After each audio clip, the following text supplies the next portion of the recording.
Hello दोस्तों, स्वागत है आप सभी का हमारे इस यूट्यूब चैनल मीत इंस्पायर्ड में। अरे रुकिए, क्या आप भी बचपन से यही सुनते आ रहे हैं कि रक्षाबंधन सिर्फ भाई बहन का त्योहार है और इसकी शुरुआत केवल द्रौपदी और श्री कृष्ण से हुई थी? ठहर जाइए, अगर आप ऐसा सोचते हैं तो आज आप इतिहास का सबसे बड़ा सच जानने वाले हैं। शास्त्रों, पुराणों और हमारे प्राचीन भारतीय इतिहास में रक्षाबंधन की असली कहानी कुछ और ही है। एक ऐसा ऐतिहासिक और पौराणिक सच जिसे सुनकर आपके रोंगटे खड़े हो जाएंगे। क्या आप जानते हैं कि इतिहास में पहला रक्षा सूत्र किसी बहन ने नहीं बल्कि एक पत्नी ने अपने पति की जान बचाने के लिए बांधा था? आखिर रक्षाबंधन का सबसे पहला और प्रामाणिक इतिहास क्या है? क्यों देवताओं और दानवों के उस भयंकर युद्ध में पहली बार रक्षा सूत्र बांधा गया था? और कैसे एक मामूली रेशम के धागे ने भारत के इतिहास की बड़ी बड़ी महाजंगों और सल्तनतों का रुख मोड़ दिया था? आज की इस बेहद खास, विस्तृत और संपूर्ण ज्ञानवर्धक वीडियो में हम आपको रक्षाबंधन की एक एक असली कहानी और इसका गहरा ऐतिहासिक व आध्यात्मिक सच पूरे विस्तार से बताएंगे। आगे बढ़ने से पहले, अगर आप सनातन धर्म के सच्चे इतिहास को जानना पसंद करते हैं, हमारी प्राचीन परंपराओं की गहराई को समझते हैं और अपनी भारतीय संस्कृति पर गर्व करते हैं, तो इस वीडियो को अभी लाइक कर दीजिए और हमारे चैनल को सब्सक्राइब करके बेल आइकन जरूर दबा लीजिए ताकि ऐसी अद्भुत, सत्य और शास्त्र सम्मत पौराणिक जानकारियां आपसे कभी भी न छूटें। हमारे सनातन धर्म में रक्षाबंधन का पर्व केवल एक सामान्य सांस्कृतिक त्योहार या साधारण धागा बांधने की रस्म नहीं है।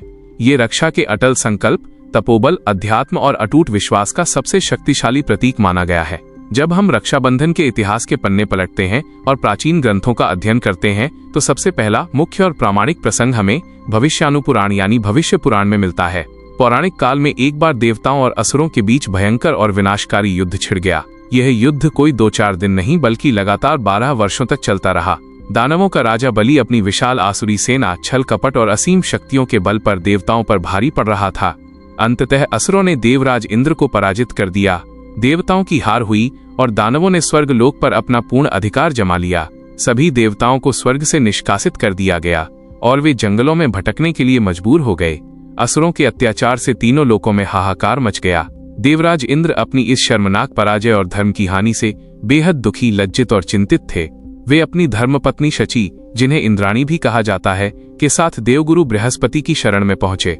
इंद्रदेव ने अत्यंत व्यथित होकर गुरु बृहस्पति से कहा कि असुरों का पाप और अधर्म बहुत बढ़ गया है। अब मेरे पास केवल 2 ही मार्ग बचे हैं, या तो मैं युद्ध भूमि में वीर गति को प्राप्त हो जाऊं या फिर स्वर्ग को सदा के लिए छोड़कर अंतर्ध्यान हो जाऊं। देवराज इंद्र की यह व्यथा और निराशा देखकर उनकी पत्नी माता शची का हृदय कांप उठा। उन्होंने संकल्प लिया कि वे अपने पति के प्राणों की रक्षा और देवताओं की विजय के लिए अपने तपोबल का प्रयोग करेंगी। माता शची ने कठिन तपस्या की और अपने तपोबल व दिव्य मंत्रों की शक्ति से एक अत्यंत शक्तिशाली, सिद्ध और अलौकिक रक्षा सूत्र तैयार किया। अगले दिन श्रावण मास की पूर्णिमा की पावन तिथि थी। माता शची ने भगवान श्री हरि विष्णु और अपने इष्ट देव का ध्यान करते हुए उस पवित्र रक्षा सूत्र को देवराज इंद्र की दाहिनी कलाई पर बांध दिया। रक्षा सूत्र बांधते समय उन्होंने मन ही मन ये प्रार्थना की कि ये दिव्य सूत्र इंद्रदेव की हर संकट, अस्त्र, शस्त्र और नकारात्मक शक्तियों से रक्षा करे। उस सिद्ध रक्षा सूत्र की अलौकिक शक्ति और तपोबल के प्रभाव से देवराज इंद्र के भीतर अपार साहस और असीम ऊर्जा का संचार हुआ। इंद्रदेव के साथ साथ पूरी देवसेना का मनोबल लौट आया। इसके बाद जब देवताओं और असुरों में दोबारा घमासान युद्ध हुआ तो इंद्रदेव ने दानवों की विशाल सेना को गाजर मूली की तरह काट फेंका। असुर राज बलि की सेना भाग खड़ी हुई और देवराज इंद्र ने पुनः स्वर्ग पर अपना आधिपत्य स्थापित किया। यही कारण है कि प्राचीन काल में जब भी कोई राजा या योद्धा युद्ध के मैदान में जाता था तो उसकी विजय और रक्षा के लिए उसकी कलाई पर रक्षा सूत्र बांधने की परंपरा शुरू हुई। इसके बाद रक्षाबंधन का दूसरा सबसे बड़ा, प्रसिद्ध और भावुक प्रमाण हमें श्रीमद् भागवत महापुराण में भगवान विष्णु और परमदानी राजा बलि की कथा में मिलता है। जब असुरराज बलि ने अपने गुरु शुक्राचार्य के मार्गदर्शन में 100 अश्वमेध यज्ञ पूरे कर लिए तो उनका प्रभाव और तेज तीनों लोकों में फैल गया। स्वर्ग के सिंहासन की रक्षा के लिए भगवान विष्णु ने वामन अवतार धारण किया और एक छोटे बटुक ब्राह्मण के रूप में राजा बलि की यज्ञशाला में पहुंचे। वामन भगवान ने राजा बलि से दान में केवल 3 पग भूमि मांगी। राजा बलि के गुरु शुक्राचार्य ने पहचान लिया कि ये स्वयं भगवान विष्णु हैं और उन्होंने बलि को दान देने से रोका, लेकिन परम दानी राजा बलि अपने वचन से पीछे नहीं हटे और उन्होंने 3 पग भूमि दान करने का संकल्प ले लिया। वामन रूप में भगवान विष्णु ने अपना आकार इतना विशाल कर लिया कि एक ही पग में पूरी पृथ्वी और दूसरे पग में संपूर्ण आकाश व देवलोक को माप लिया। अब जब तीसरा पग रखने के लिए तीनों लोकों में कोई स्थान नहीं बचा तो राजा बलि ने परम भक्ति भाव से अपना सिर भगवान के चरणों में झुका दिया और कहा कि हे प्रभु, तीसरा पग मेरे मस्तक पर रख दीजिए।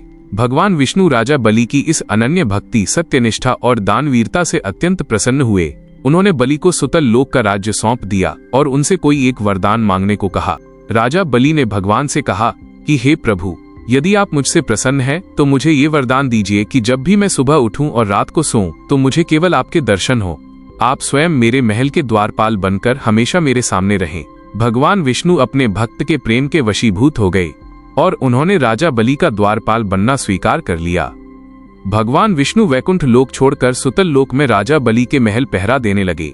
जब काफी समय बीत जाने के बाद भी भगवान विष्णु वैकुंठ वापस नहीं लौटे तो माता लक्ष्मी अत्यंत चिंतित और व्याकुल हो गईं। जब उन्हें ज्ञात हुआ कि भगवान तो राजा बलि के द्वारपाल बन चुके हैं तो वे उन्हें पुनः वैकुंठ लाने का उपाय सोचने लगीं। तब परम ज्ञानी देवर्षि नारद जी ने माता लक्ष्मी को एक सुंदर और दिव्य उपाय बताया। नारद जी की सलाह पर माता लक्ष्मी ने एक साधारण गरीब स्त्री का रूप धारण किया और रोते हुए सुतल लोक में राजा बलि के पास पहुंची। राजा बलि ने जब उस स्त्री को रोते देखा तो पूछा कि हे देवी, तुम कौन हो और तुम्हारे रोने का क्या कारण है? माता लक्ष्मी ने कहा कि मेरा कोई भाई नहीं है, इसलिए मैं अत्यंत दुखी हूँ। राजा बलि का हृदय पिघल गया और उन्होंने कहा कि आज से तुम मुझे अपना भाई मान सकती हो। श्रावण मास की पूर्णिमा का पावन दिन था। माता लक्ष्मी ने राजा बलि की कलाई पर एक अत्यंत सुंदर रेशमी रक्षा सूत्र बांधा और उनके लंबे जीवन, सुख और समृद्धि की प्रार्थना की। राजा बलि अपनी इस नई बहन के प्रेम से इतने अभिभूत हुए कि उन्होंने कहा कि बहन, मांगो, तुम जो भी मांगना चाहती हो, आज मैं तुम्हें अपना सब कुछ देने को तैयार हूँ। इस पर माता लक्ष्मी ने अपने वास्तविक रूप में प्रकट होकर कहा कि हे राजन, यदि तुम मुझे कुछ देना ही चाहते हो तो मेरे स्वामी भगवान विष्णु को इस द्वारपाल के बंधन से मुक्त कर दो। राजा बलि अपनी बहन की बात सुनकर भाव विभोर हो गए। उन्होंने अपनी बहन का मान रखते हुए भगवान विष्णु को सहर्ष विदा किया। जाते समय भगवान विष्णु ने राजा बलि को आशीर्वाद दिया कि हर वर्ष श्रावण पूर्णिमा का ये पवित्र दिन तुम्हारी दानवीरता और इस बहन भाई के पावन प्रेम के रूप में अमर रहेगा। तभी से बहनों द्वारा भाई की कलाई पर रक्षा सूत्र बांधने और भाई द्वारा बहन को रक्षा का वचन व उपहार देने की ये अमर परंपरा रीति रिवाज का हिस्सा बन गई। पौराणिक काल के बाद जब हम द्वापर युग यानी महाभारत काल में प्रवेश करते हैं तो यहाँ भी हमें रक्षाबंधन का एक अत्यंत महत्वपूर्ण और प्रेरक प्रसंग मिलता है। जब चेदीराज शिशुपाल के 100 अपराध पूरे हो गए और उसने भरी सभा में भगवान श्री कृष्ण का अपमान किया तो श्री कृष्ण ने अपने सुदर्शन चक्र से उसका वध कर दिया। जब सुदर्शन चक्र शिशुपाल का सिर काटने के बाद वापस श्री कृष्ण की उंगली पर आया तो वेग के कारण उनकी तर्जनी उंगली कट गई और उससे तेजी से रक्त बहने लगा। वहां उपस्थित महारानी कुंती, द्रौपदी और अन्य लोग व्यग्र हो गए। सभी लोग उंगली पर बांधने के लिए कपड़े का टुकड़ा ढूंढने इधर उधर भागने लगे, लेकिन पांडवों की पत्नी द्रौपदी ने एक क्षण का भी विलंब नहीं किया। उन्होंने अपनी बहुमूल्य रेशमी साड़ी का एक कोना अपने हाथों से फाड़ा और तुरंत भगवान श्री कृष्ण की बहती उंगली पर कसकर बांध दिया। कपड़े का स्पर्श होते ही श्री कृष्ण का रक्त बहना बंद हो गया। भगवान श्री कृष्ण द्रौपदी की इस त्वरित सेवा, समर्पण और निष्काम प्रेम से अत्यंत द्रवित हुए। उन्होंने द्रौपदी को अपनी बहन स्वीकार किया और वचन दिया कि हे द्रौपदी, तुमने मेरी उंगली पर जो अपनी साड़ी का एक धागा बांधा है, इस धागे के एक एक सूत का ऋण मैं सही समय आने पर अवश्य चुकाऊंगा। इसके बाद जब कौरवों की सभा में अधर्मी दुर्योधन और दुशासन द्वारा द्रौपदी का चीरहरण किया जा रहा था और पांडव असहाय बैठे थे, तब द्रौपदी ने संकट की उस घड़ी में अपने भाई श्री कृष्ण का स्मरण किया।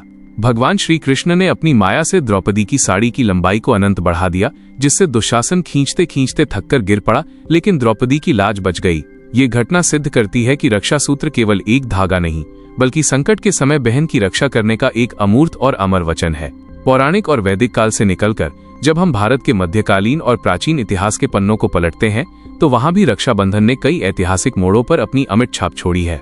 इतिहास की पहली प्रसिद्ध घटना सिकंदर, अलेक्जेंडर द ग्रेट और पंजाब के महान राजा पुरु पोरस के बीच हुए युद्ध से जुड़ी है। ईसा पूर्व 326 में जब ग्रीक सम्राट सिकंदर अपनी विशाल सेना लेकर भारत पर आक्रमण करने आया तो उसका सामना झेलम नदी के तट पर राजा पुरु की पराक्रमी सेना से हुआ।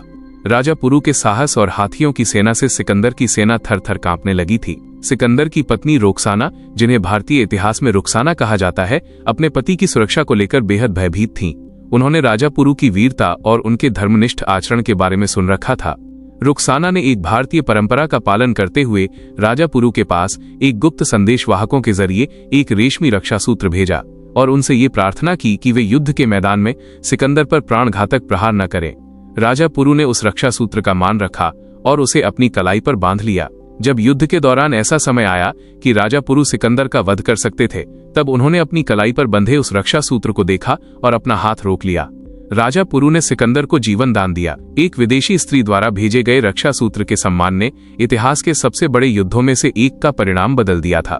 इसी तरह इतिहास का एक और अत्यंत भावुक और प्रसिद्ध उदाहरण 16वीं शताब्दी का है, जो मेवाड़ की महारानी कर्णावती और मुगल सम्राट हुमायूं से जुड़ा है। चित्तौड़ के राणा सांगा की मृत्यु के बाद उनकी विधवा महारानी कर्णावती मेवाड़ की संरक्षिका बनी। जब गुजरात के महत्वाकांक्षी शासक बहादुर शाह ने मेवाड़ पर अचानक आक्रमण कर दिया, तो महारानी कर्णावती के पास अपने राज्य, छोटे बच्चों और प्रजा की रक्षा के लिए पर्याप्त सैन्य बल नहीं था। चारों ओर से घिरे होने के बाद महारानी कर्णावती ने एक साहसिक निर्णय लिया। उन्होंने मुगल सम्राट हुमायूं को एक पवित्र रक्षा सूत्र राखी भेजा और उनसे एक भाई के रूप में मेवाड़ की रक्षा करने की गुहार लगाई। हुमायूं उस समय ग्वालियर के पास अपने राजनीतिक अभियानों में व्यस्त था और राजपूतों तथा मुगलों के बीच काफी कड़वाहट थी। लेकिन जब हुमायूं के हाथों में वो रक्षा सूत्र पहुंचा और उसके मंत्रियों ने इसका अर्थ समझाया, तो हुमायूं का दिल दहल गया। उसने उस राखी को अपने माथे से लगाया और तुरंत अपनी विशाल सेना को मेवाड़ की ओर कूच करने का आदेश दे दिया। भले ही हुमायूं के पहुंचने से पहले महारानी कर्णावती ने चित्तौड़ के दुर्ग में जौहर कर लिया था, लेकिन हुमायूं ने अपनी बहन का मान रखते हुए बहादुर शाह पर आक्रमण किया, उसे युद्ध में परास्त करके खदेड़ दिया और मेवाड़ का राज्य महारानी कर्णावती के पुत्र विक्रमजीत सिंह को सौंप दिया। ये घटना दर्शाती है कि रक्षाबंधन का पर्व धर्म और मजहब की दीवारों को लांघकर मानवीय संबंधों को सर्वोच्च स्थान देता है। इतिहास के पन्नों में रक्षाबंधन का एक और अभूतपूर्व प्रयोग भारत के स्वतंत्रता संग्राम के दौरान देखने को मिला। सन 1905 में जब भारत के वाइसराय लॉर्ड कर्जन ने बंगाल को हिंदू और मुस्लिम आबादी के आधार पर विभाजित बंग भंग करने का घिनौना षड्यंत्र रचा, तो अंग्रेजों की इस फूट डालो और राज करो की नीति का करारा जवाब देने के लिए भारत के महान कवि, राष्ट्रभक्त और नोबेल पुरस्कार विजेता गुरुदेव रविंद्रनाथ टैगोर आगे आए। गुरुदेव रविंद्रनाथ टैगोर ने अंग्रेजों के इस षड्यंत्र को विफल करने के लिए रक्षाबंधन के त्योहार को एक जन आंदोलन का रूप दे दिया। 16 अक्टूबर 1905 के दिन जब बंगाल विभाजन लागू हुआ, टैगोर जी के आह्वान पर पूरे बंगाल में शोक दिवस मनाने के बजाय रक्षाबंधन दिवस मनाया गया। कोलकाता की सड़कों पर हजारों हिंदुओं और मुसलमानों ने गंगा स्नान किया और एक दूसरे की कलाई पर लाल रक्षा सूत्र बांधकर यह कसम खाई कि अंग्रेज भले ही हमारी जमीनों का बंटवारा कर दें, लेकिन वे हमारे दिलों, हमारी एकता और आपसी भाईचारे को कभी नहीं तोड़ सकते। इस ऐतिहासिक आंदोलन ने अंग्रेजों की नींव हिला दी थी और अंततः 1911 में अंग्रेजों को बंगाल विभाजन का फैसला वापस लेना पड़ा था। इस प्रकार वैदिक काल में देवराज इंद्र की विजय से लेकर भगवान विष्णु के सुतल लोक प्रस्थान, द्रौपदी के मान रक्षण, सिकंदर पोरस के युद्ध, महारानी कर्णावती के त्याग और भारत के स्वतंत्रता संग्राम तक रक्षाबंधन का पर्व केवल एक त्योहार नहीं रहा है। यह त्याग, समर्पण, राष्ट्र रक्षा, भ्रातृत्व और अटूट विश्वास की एक ऐसी अविरल धारा है जो युगों युगों से बहती आ रही है। यह पावन पर्व हमें सिखाता है कि जब भी किसी निर्बल बहन या देश पर कोई संकट आए, तो अपनी जान की बाजी लगाकर भी उसकी रक्षा का संकल्प लेना ही सबसे बड़ा धर्म है। अगर आपको रक्षाबंधन के इस असली, पौराणिक, ऐतिहासिक और महान सफर की पूरी जानकारी पसंद आई हो, तो इस वीडियो को अपने परिवार, बच्चों और दोस्तों के साथ ज्यादा से ज्यादा शेयर करें, ताकि हमारी आने वाली पीढ़ी भी अपने धर्म और इतिहास की इस अनमोल विरासत को जान सके। कमेंट बॉक्स में जय सनातन धर्म और भारत माता की जय लिखना बिल्कुल मत भूलिएगा।